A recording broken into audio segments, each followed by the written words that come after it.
Hi friends, welcome to RNK home foods. ఇది పెసరట్టు వేసుకునే batter.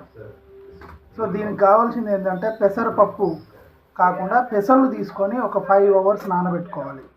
తర్వాత మన దోశల పిండి కోసం ఏదైతే మినపప్పు నానబెట్టుకుంటామో అలాగే నానబెట్టుకొని మిక్సీకి వేసుకోవాలి. ఆ మిక్సీకి వేసుకున్న ఎలా ఉండాలంటే ఇలా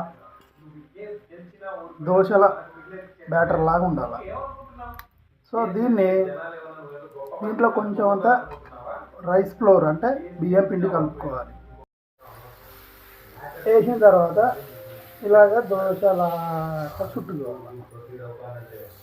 అంతే, దోశలు వేయడం వచ్చేస్తే మీకు పెసరట్టు వేయడం వచ్చినట్టే.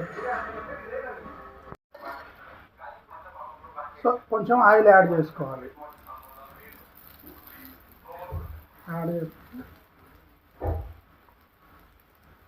బాగా మంచిగా కాలిన తర్వాత ఒక్కసారి ఇలా తిప్పుకోవాలి. సో ఫైనల్లీ మనకు పెసరట్టు రెడీ అయిపోయింది. ఇప్పుడు సో ఈ పెసరట్టును మనం ఏదైనా చట్నీతోటి కానీ పచ్చడితోటి కానీ సర్వ్ చేసుకుంటే సూపర్గా ఉంటుంది, యమ్మీ. సో ఈ వీడియో కానీ మీకు నచ్చినట్లయితే షేర్ చేయండి, సబ్స్క్రైబ్ చేయండి, అట్లనే బెల్ గంట నొక్కండి. Please subscribe my channel.